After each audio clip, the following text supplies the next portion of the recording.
미국의 닉슨 대통령 때 일어난 워터게이트 사건 때 함께 연루되었던 척 홀슨이라는 백악관 특별 고문이 후에 회개한 후 자신의 자서전에서 그때의 일을 회고하는 내용을 읽어보았습니다.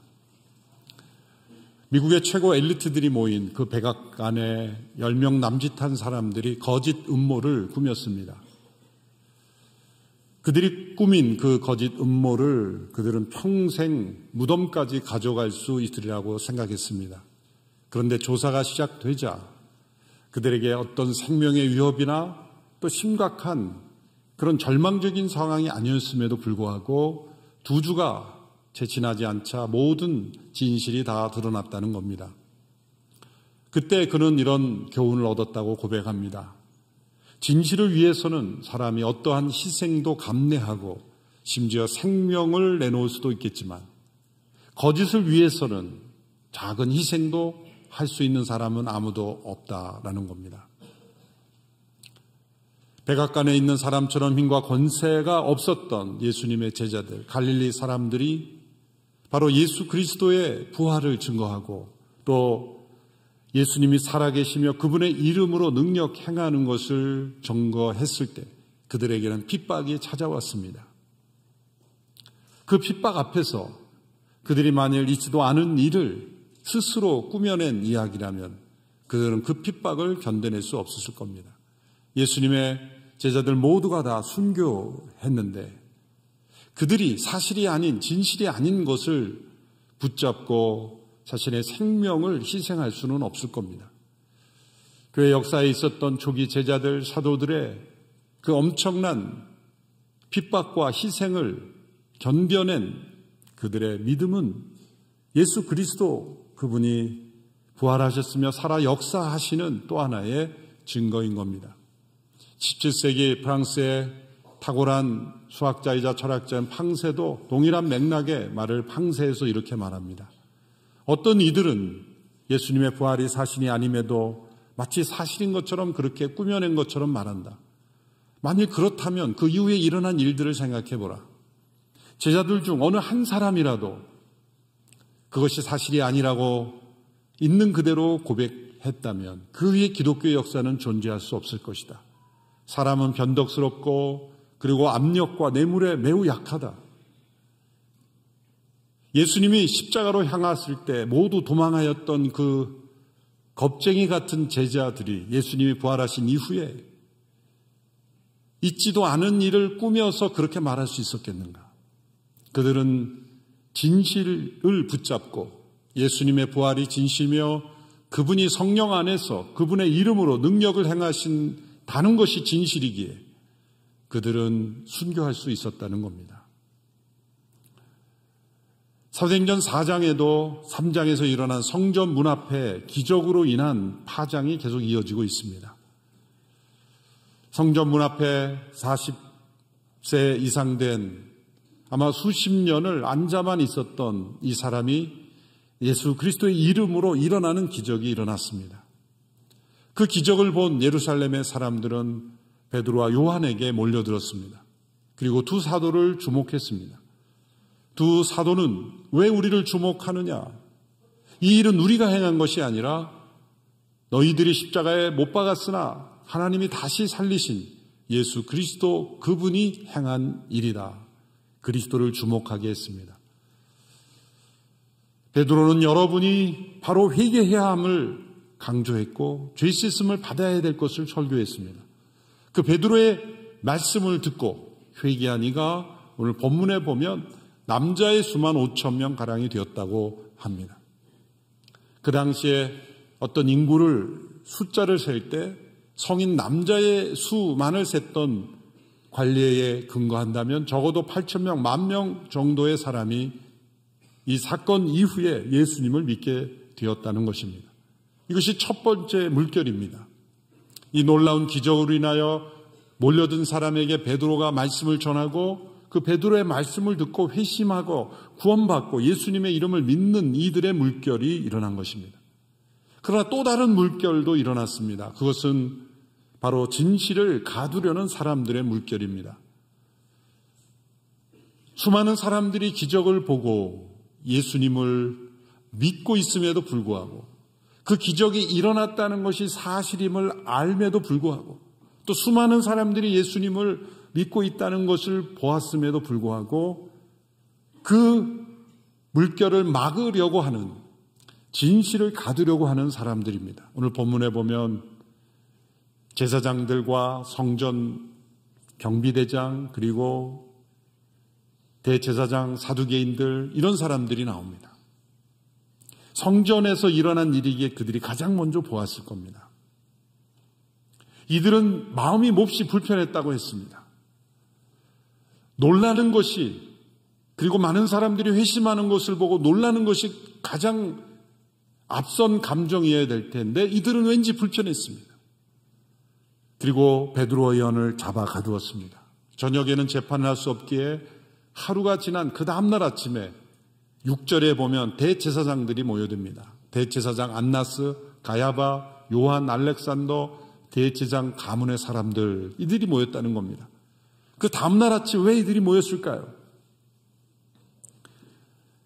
이 이름들에서 제일 앞서 나오는 두 사람의 이름은 매우 익숙한 이름입니다. 대제사장 안나스와 가야바.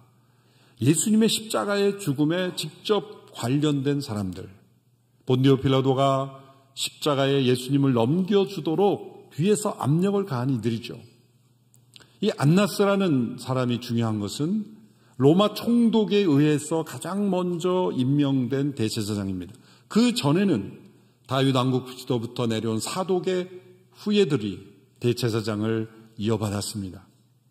그런데 이 역사적 전통성을 이제 끊어버리고 로마 총독이 대제사장을 임명하는 시대가 된 거죠. 그러므로 이 안나스는 매우 나쁜 의미의 정치적인으로 결탁된 사람이죠. 그리고 그의 아들 5명이 다 대제사장을 이어받습니다. 그는 세례 요한 시대의 대제사장으로 임명이 된 이후에 예수님을 죽이는데 가장 앞장선 사람입니다. 물론 그 당시에는 그의 사위 가야바가 대제사장이었지만 주도적인 역할을 한 사람은 안나스입니다. 그것은 그의 사위가 될 때도 안나스가 여전히 가장 큰 영향력을 발휘했고, 그 다음 나오는 이름은 요한도 안나스의 아들입니다. 그도 대제사장을 했죠. 요한에까지. 이렇게 죽을 때까지 평생 대제사장으로서 그가 행했던 자신의 영향력을 조금도 놓치지 않고 계속 영향을 미쳤던 사람입니다. 이 사람들이 다시 모인 겁니다. 이것은 매우 의미 있는 사건이죠.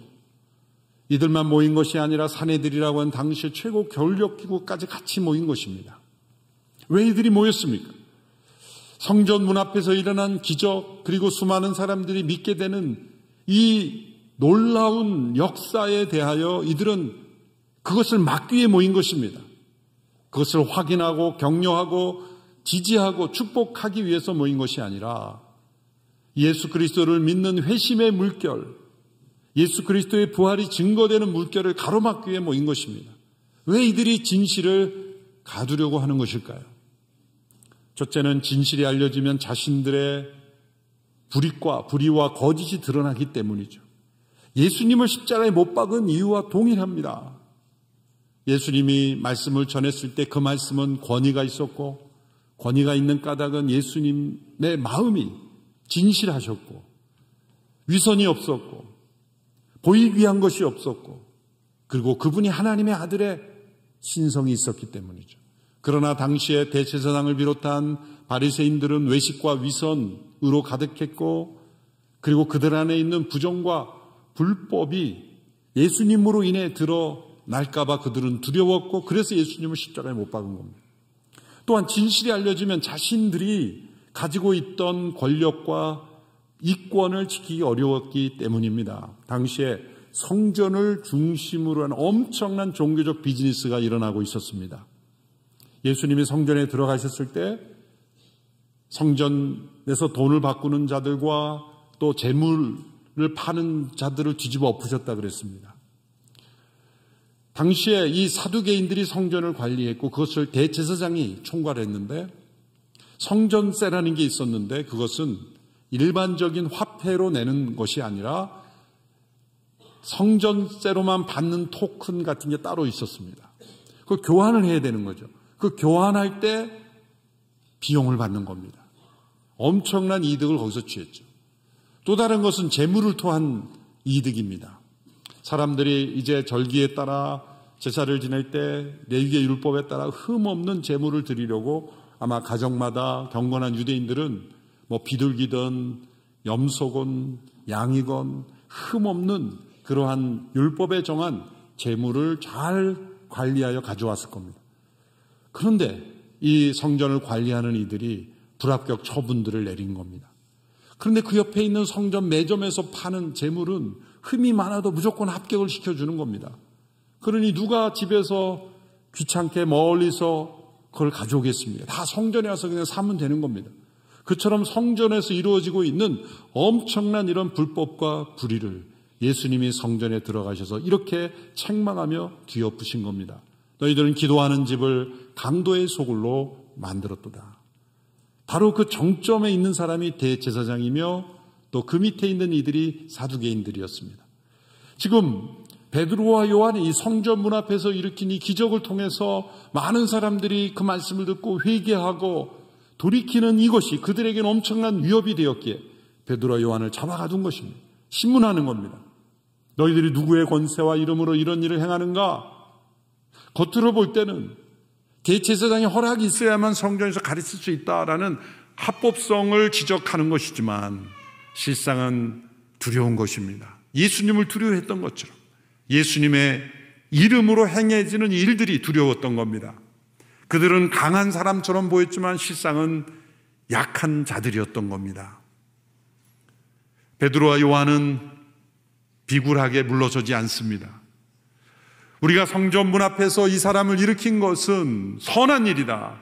이 일에 해명하라고 한다면 그것은 당신들이 십자가에 못 박아 죽인 예수님을 하나님이 다시 살리셨고 그분의 이름으로 행해진 기적이다.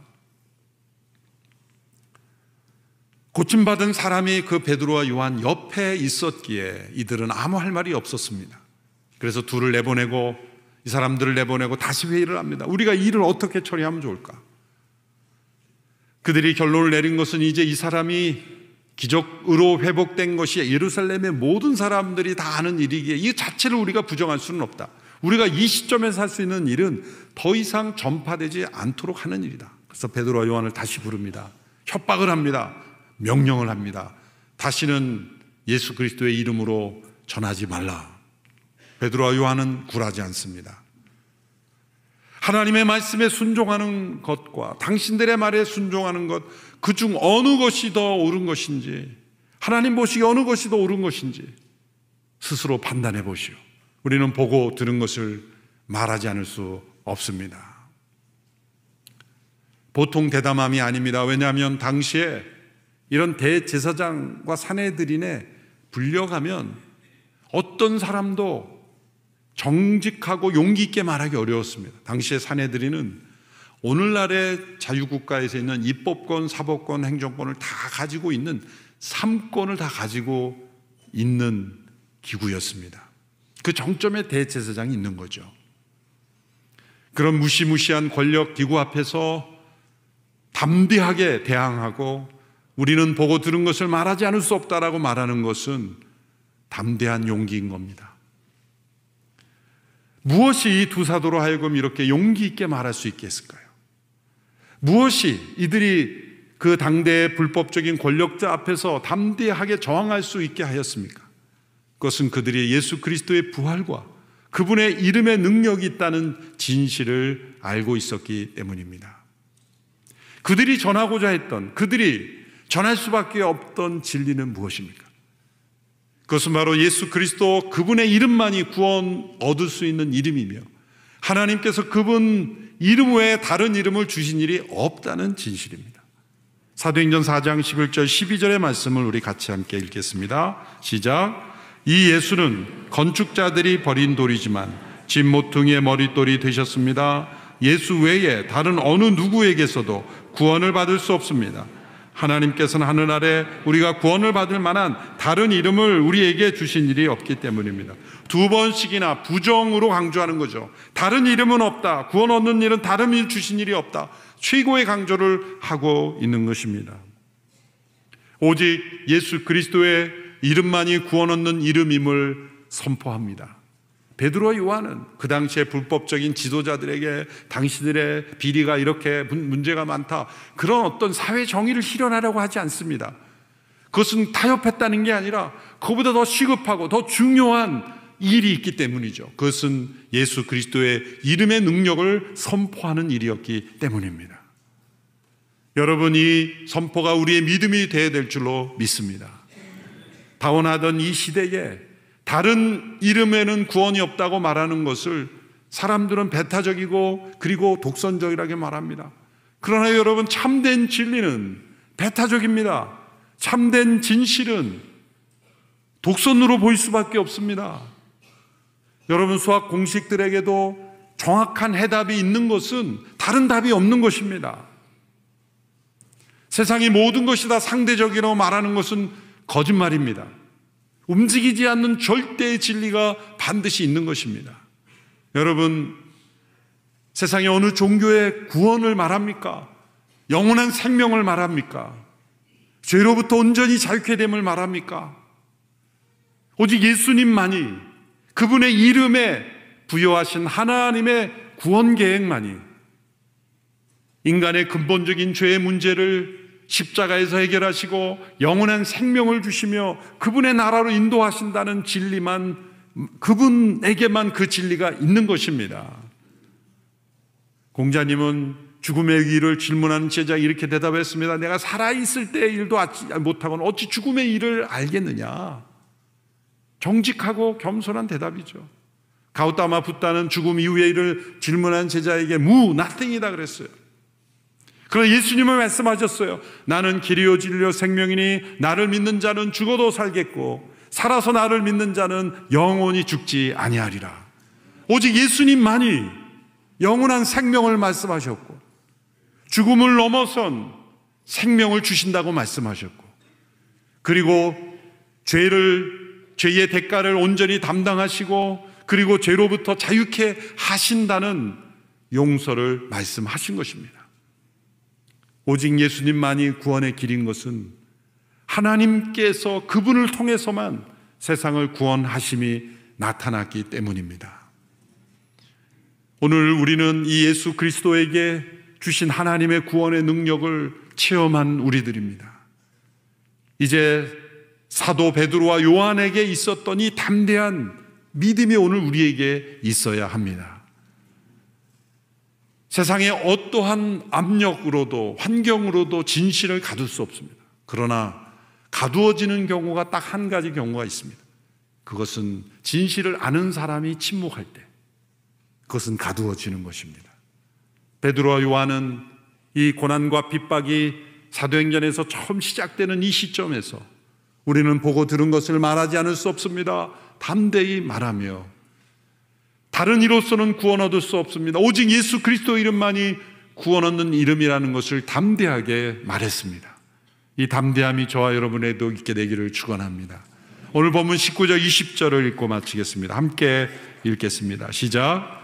그러나 베드로와 요한이 대답했습니다.